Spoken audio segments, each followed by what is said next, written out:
Que ideia você tem para o futuro de seu filho? Nós fazemos parte do colégio que mais cresceu nos últimos tempos. Olá, pessoal, tudo bem com vocês? Hoje iniciamos mais uma etapa, iniciamos a segunda etapa. E para dar um pontapé inicial nessa segunda etapa, nós vamos começar com um conteúdo que é um dos ramos da matemática que acaba, por muitos alunos e por muitas pessoas, acreditando que seja uma disciplina, um componente curricular difícil. Mas eu vou provar para vocês aqui que não, que ela é tão essencial quanto os números e quanto a geometria. Então, para início de conversa, nós vamos falar sobre cálculo algébrico. Então, nada mais, nada menos que eu estou falando do segmento da matemática álgebra. Então, álgebra, nós vamos trabalhar passo a passo, aproveitando todo o conhecimento que vocês tiveram anteriormente para que vocês compreendam esse novo objeto de estudo. Então, a matemática está dividida em aritmética, que é responsável por trabalhar os números. Ela também está dividida em geometria, que é responsável por trabalhar as formas. E vem a álgebra, que é um outro segmento da matemática que até então só era visto no 8º ano. Mas depois da BNCC, a álgebra é vista desde o 1º ano do ensino fundamental, dos anos iniciais. Então isso facilita para que o aluno não chegue no 8º ano achando que seja a série mais difícil que tem que estudar matemática. Então, a álgebra, ela se caracteriza por envolver letras no meio das expressões numéricas e deixando de ser expressão numérica e passando a ser expressão algébrica. E isso porque ela é uma expressão literal. O que é uma expressão literal? Uma expressão que envolve letras e números, ou apenas letras. Digamos que você tem um exemplo assim, o IMC de uma pessoa. Você não sabe os dados dela, a altura, você não sabe o peso. Então você tem que fazer todos esses cálculos, medir a pessoa, pesar, para descobrir esses cálculos. Então, até você desconhecer esses dados, para você aquilo é uma álgebra. Você vai buscar informação. Então, as expressões algébricas, ela se dividem em dois tipos de linguagem. A linguagem corrente, que é utilizada em língua portuguesa, e a linguagem matemática, que é quando você transforma a linguagem corrente em linguagem de números e símbolos. Então, a álgebra você tem que saber interligar as duas linguagens. Então, como é que você vai fazer isso? Vamos pegar um exemplo que eu coloquei aqui no quadro. Peguei R$48 em 4 cadernos. Peguei não, gente, paguei. Paguei R$48 em 4 cadernos. E R$10 por 2 lápis. Então, olha só o que está escrito aqui. Eu estou escrevendo uma compra que eu fiz de cadernos e lápis na linguagem corrente, que é da língua portuguesa. Eu escrevi o texto, paguei R$48 em 4 cadernos e R$10 por 2 lápis. Então eu escrevi tudo isso, toda a questão numérica, o contexto da situação. E em matemática, na linguagem matemática, como era que eu ia fazer?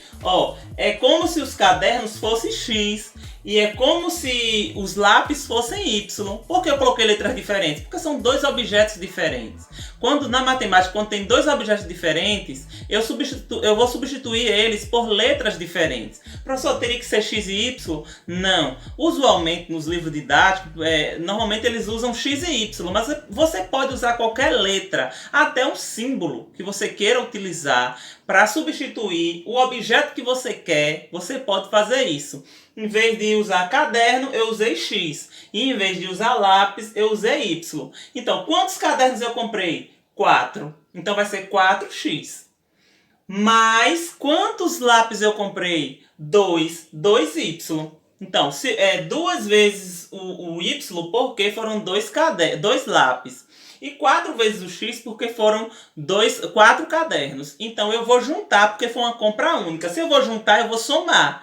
Então, na linguagem matemática, essa frase aqui ficaria 4x mais 2y é igual a 58. Por que 58, professor? Porque o total da compra é 40 48 mais 10. 48 mais 10, 58. Então, observe que eu estou dizendo a mesma coisa em linguagens diferentes. Na linguagem corrente, que é da língua portuguesa, e na linguagem matemática, que eu estou usando símbolos para representar a frase. 4 cadernos mais 2 lápis foi igual a R$ 58 que eu paguei. Veja se eu não disse a mesma coisa. Então eu estou usando aqui uma expressão algébrica. Expressão algébrica que eu utilizei. Então eu usei linguagens diferentes para representar a mesma coisa. Continuando, eu estou aqui com o slide dos meus alunos, né? Eu vou deixar disponível para eles esse mesmo slide que eu estou utilizando aqui.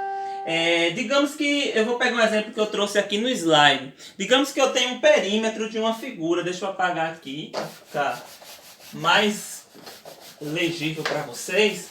Digamos que eu tenho o perímetro de uma figura. Eu peço o perímetro, a fórmula algébrica de um perímetro da figura. E aí a figura é assim, ó, um retângulo. Desculpa aí porque eu não estou usando régua, né? Eu sei que esse lado aqui, ó, é como se fosse o dobro. É só dividir isso aqui ao meio.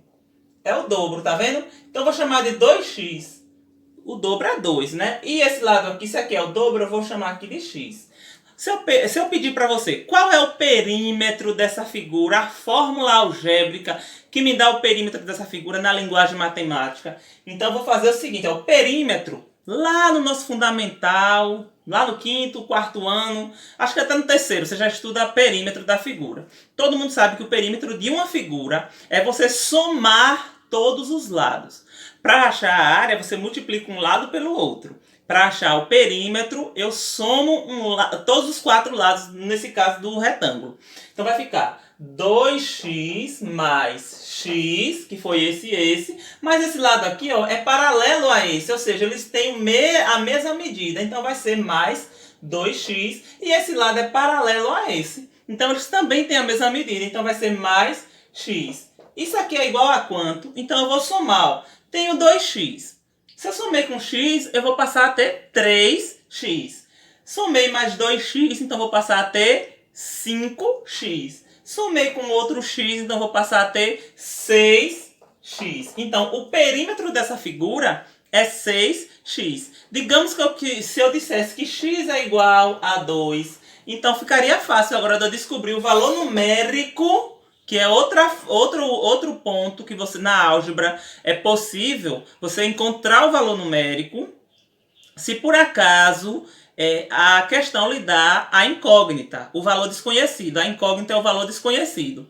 Então, nesse caso aqui, ó, eu já sei. A questão, digamos que ela me deu que x é igual a 2. Então, eu achei o perímetro aqui, que perímetro é igual a 6x. Então, perímetro vai ser igual a 6 vezes de 2, que é igual a 12. Se a questão disser que é centímetro, você coloca aqui centímetro. Se ela disser que é metro, você vai colocar metros. Então, é isso que vocês precisam estar atentos, porque vai vir questões envolvendo geometria, vai vir questões envolvendo número com letras, e você tem que estar atento na hora de resolver. Na questão anterior, vem falando da álgebra por si só, que eu já até pincelei sobre ela, que é envolvimento de letras, ou letras e números. Digamos que eu quero saber o volume de uma caixa d'água cúbica da minha casa. Então eu vou digamos que tá ali, o volume é igual comprimento vezes largura vezes altura. A fórmula tá ali. Então, o que é que você vai fazer? Você vai pegar os dados da sua caixa d'água, medir o comprimento, medir a largura, medir a altura, e aí você vai ter o valor da incógnita. O comprimento, a fórmula vai ficar assim, ó, gente. Volume da caixa d'água. Volume da caixa d'água é igual a CLH. Então, eu disse cúbica, pelo fato de eu ter dito cúbica, se você medir só o comprimento, você já vai saber a largura e a altura, porque se é cúbica, todas as medidas são iguais. Agora, se for paralelepípedo, se for assim, vai ser medidas diferentes. Então, digamos que seja paralelepípedo. Então, você vai ter que fazer o seguinte, medir o comprimento, aí você vai achar o valor de C quando você medir o comprimento. Você vai medir a largura, então você vai achar o valor de L quando você medir a largura. E você vai medir a altura. Então você vai achar o valor de H quando você medir a altura. Então é como se você estivesse achando, você por si só, o valor de cada incógnita. E aí essa expressão algébrica, ela passa a ser uma expressão numérica, porque você já tem os números para calcular. Tranquilo? Vamos ver a ideia aqui mais, né? Tem a questão do IMC, que eu já falei. Então, as expressões algébricas, elas vêm no sentido de facilitar a nossa vida. Por mais que nós imaginamos que não, que ela vem complicar, mas não, ela vem facilitar o nosso contexto social. Quer ver um exemplo? Você aluno, vai comprar os pães para tomar o café da manhã. Aí chegou mais visitas, assim, mais pessoas para tomar café lá na sua casa. Seu pai vai atender lá, seus pais vão atender, digamos que mais 5 pessoas que vieram e estão hospedadas na sua casa. Normalmente você compra R$2 de pães e você já sabe a quantidade de pães que vem. Aí o pai vai lá, compre R$3 de pães. Você sabe quantos pães vem? Não, a priori você não sabe. Você tem que usar. Então, se você não sabe, vai ser 3x, entendeu? Porque é o desconhecido. Então, é igual a tanto, né? Ou então, você vai pegar a quantidade de pessoas que tem ali, multiplicar pela letra desconhecida e igual ao valor que o seu pai lhe deu, no caso, os R$3. Então, você vai dividir a quantidade de pessoas pelo valor de R$3, que você vai descobrir quantos pães vai ser. Então, são linguagens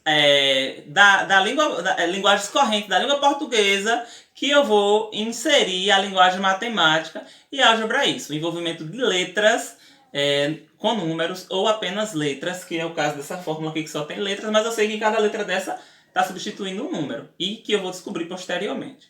Gente, muito obrigado. Eu espero que vocês tenham entendido. Qualquer dúvida, chama lá no Google Classroom ou na aula ao vivo do Zoom, você expõe sua dúvida, anote para não esquecer, e na hora da aula ao vivo você expõe, que aí eu tiro a dúvida pontualmente no lugar que você está sem entender e evita de tirar a dúvida de forma fragmentada. Muito obrigado e até a próxima aula. Venha fazer parte você também.